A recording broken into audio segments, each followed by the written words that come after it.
Hey, what's going on, guys? Welcome back to the channel. And if you're new, my name is LJ and you're watching NoClutch Garage. Right now I'm heading to EuroMpire relatively early. I usually don't go out there this early unless we're doing something big, but being that this was kind of a last minute ask of me, I want to get there and, you know, have plenty of time to do this. But I wanted to film this for you guys. If you remember, a while back I had made a video about the diff brace by Burger Motorsports. Back then I had just done the unboxing and I didn't actually put it on my car because, of course, the car was broken, so, you know, couldn't really do anything.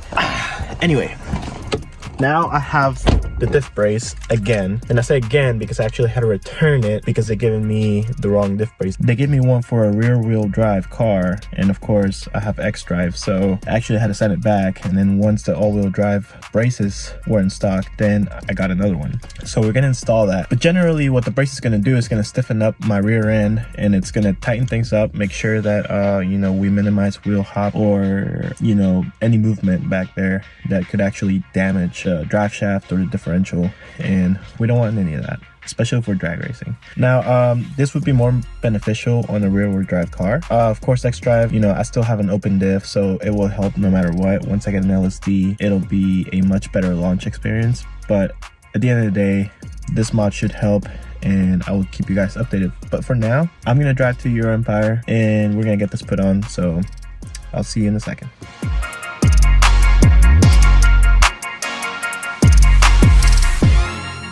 Alright guys, so we have the car inside now, and what we're actually do is actually going to be a little combination of, well, I am going to be adding the differential brace that's going to go on the back of the rear diff, but we're also going to be doing the fluids in the front and the rear differential. If you haven't seen that video, go ahead and click on the link up above. It'll show you how to do the front differential and the rear differential. I also have some videos on the transfer case and the transmission, but for now we're doing rear and front diff. Maybe at a later time I'll be doing the transmission fluid and probably the transfer case again. So the reason why I actually want to do this is because my rear diff sweats a little bit. There's some at the top and some of the fluid kind of spills out over time, especially once you're pushing a certain amount of power, it just starts dripping. So I like to keep an eye on it every 2 to 3 months, just to make sure that the fluid is there and I'm not damaging, you know, the differential. Eventually I'll move to an LSD and then maybe we'll come up with a solution then, but for now we're just going to be doing that. So let me show you the first step to actually getting the brace on. So the first thing we're going to do is we're going to take off this dampener, and to take off this dampener you're going to use an E12 socket, and then this should just come right off. I had already loosened it. So you know how I told you guys I was having an oil issue? Well, that thing is covered in oil, so I'm just gonna spray with some brake clean, clean it off a little bit. Alright, so put some brake clean to it. I'm gonna let it dry up for a little bit, but that's why it slipped off my hands, because it's full of oil. So just gonna let it sit there for a little bit, and let's go ahead and focus on the differential. Alright guys, so the first thing we're gonna fucking do. So the first thing we're gonna fucking do. Yeah, so the first thing we're gonna do, we're gonna take those bolts off the bottom of the diff. What size is that? This is a T55.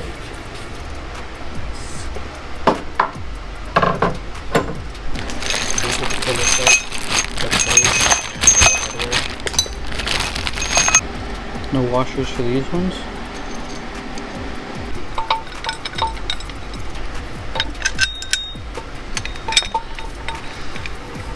Alright, so what we did here is we took the short bolts that are in the package and then put the little spacer between the diff and the actual brace, and then Matt went ahead and got some washers so we don't scratch up the paint.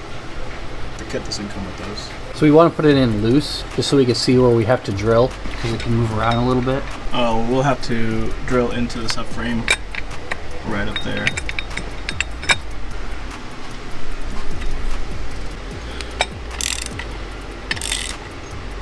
Bolts are too long. Well, it turns out the bolts are a little too long. Alright, so we had to add some extra washers because apparently these bolts are too long. A little bit. I got some head bolt washers. And they seem to fit well. That seems like a long ass fucking bit you're gonna need. So just try to get it as straight as possible. The bottom hole is not going to matter as much as when we go all the way through. That's really going to matter.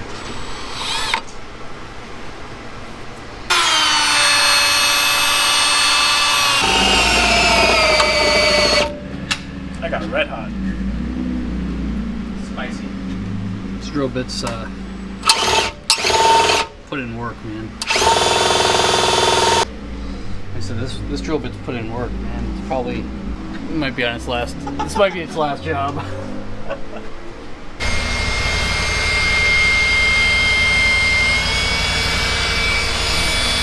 Alright, so what Matt's actually doing right now is we already drilled through the first part of the subframe. They actually have to drill all the way through the top part so that we can get the bolts all the way through. It's going to take a little while, especially if you don't have a good drill bit or a drill bit that's not very sharp. Just make sure you get a drill bit that's long enough to go through both sides, because otherwise you're just going to be wasting your time. It's something that's going to take some patience, and then once we drill through it, we're going to put the bolts through and the nut on the other side, and that'll be what holds this brace in place. Just make sure that you keep everything as straight as possible so that when you put the bolt through, you get a really good tight fit and you're not overstressing the bolts. It takes a little while to get the bolt all the way through. When you do, you're going to put the bolt in, put a washer right here, and then on the other side, you've got a nut that you also, I don't know if you can see, maybe slip the camera through there. See, there's going to be a nut and a washer as well, and then all we have to do is tighten them.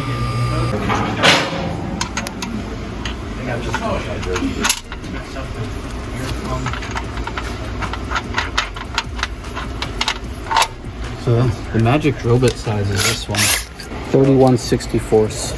31/64. Nice. So what are we using for the nut? 19 and 19. 1919. Have these torqued in, and these were impacted in, just so that, you know, they lock. The lock nuts. Make sure they're nice and tight, because this thing's gonna be real stiff now. As far as installation, that's pretty much it. And you can now enjoy your stiffer rear end. Hey guys, thank you so much for watching this video. As you saw, the installation of this brace is actually really simple. There's not really much to it. The hardest part about all of this is to actually drill through the subframe, and that's going to take you the longest. But if you have any questions, go ahead and drop your questions down in the comment section down below. If you have any comments, of course, do the same. If you like this video, go ahead and go ahead and click that bell so that you can get all the notifications for all the videos I post every single time. Stay tuned for more DIYs, and stay tuned for more crazy content coming later in the coming weeks. Talk to you later. Peace.